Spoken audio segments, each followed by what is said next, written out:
चिकित्सा मर्यादेपर्यंतच करावी. भगवंत आपलासा करून घेण्याचा प्रयत्न करावा.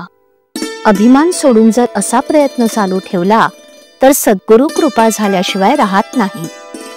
अमुक एक साधन करत जा म्हणून सद्गुरूने सांगितले, आपण ते अट्टहासाने करू लागलो, पण आपले विचार जर आहेत तसेच राहिले तर भगवंताचे प्रेम येणार कसे? 4-5 वर्ष खूप कष्ट केले, विषय बाजूला ठेवले, पण अजून कसा अनुभव येत नाही असं म्हणू लागलो तर साधनाचा जोर कमी होतो आणि निष्ठा घसरायला लागते. जे काही होणार ते सद्गुरूच्याच इच्छेने, त्याच्याच प्रेरणेने होते अशी आपली ठाम श्रद्धा पाहिजे. साधनाचे प्रेम तो भगवंतच देतो हे आपण विसरून जातो. आपण पूर्वी काही साधन करत नव्हतो ते आता करू लागलो असा साधनाबद्दलचा अभिमान बाळगू लागलो तर काय उपयोग?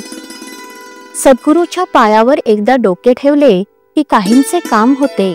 यात सद्गुरू पक्षपात करतात असं कसं म्हणता येईल? आपलंच कुठेतरी चुकत असलं पाहिजे याचा विचार करावा.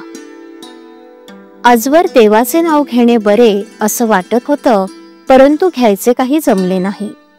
ते आता घेऊ लागलो हे त्याच्या कृपेने घेऊ लागलो हे नाही का समजू? प्रपंचात मनुष्याला धीर हवा. आपण भगवंताच्या स्मरणात निर्धास्तपणे असावे. फार चिकित्सा करण्याने नुकसान होते. विद्येचे फळ काय तर आपल्या मनाला जे बरे वाटेल त्याची चिकित्सा न करता ते करायचं आणि आपल्याला जे करायचं नाही त्याची चिकित्सा करत बसायचं. चिकित्सा मर्यादेपर्यंतच असावी. ती मर्यादेबाहेर गेली की आपण काय बोलतो हे आपल्यालाच कळत नाही. एक मुलगा रोज तालमीत जातो आणि चांगले दूध तूप खातो, पण जर तो दिवसेंदिवस वाळू लागला आणि हडकुळा दिसू लागला तर त्याला काहीतरी रोग आहे असं नक्की समजावं. त्याचप्रमाणे सध्याच्या सुधारणेने माणूस पाण्यावर, हवेत जिकडे तिकडे वेगाने जाऊ लागला आहे खरा, पण तो दिवसेंदिवस जास्त असमाधानी बनत चालला आहे हे काही खऱ्या सुधारणेचे लक्षण नाही. परिस्थिती वाईट आली म्हणून रडू नका, कारण ती बाधतच नसते.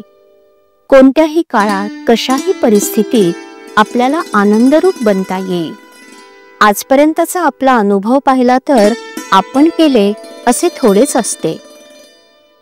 म्हणून परिस्थितीबद्दल फारशी काळजी न करता आपण आपले कर्तव्य तेवढे करावे. आपल्या वृत्तीवर परिणाम होऊ देऊ नये. अभ्यास केला तर थोड्या दिवसात हे साधेल. श्रीराम.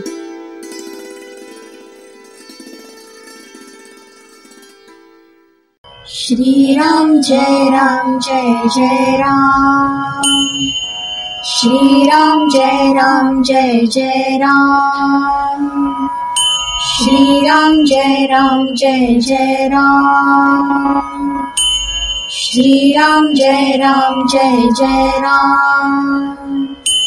श्रीराम जय राम जय जय राम. श्रीराम जय राम जय जय राम. श्रीराम जय राम जय जय राम. श्रीराम जय राम जय जय राम.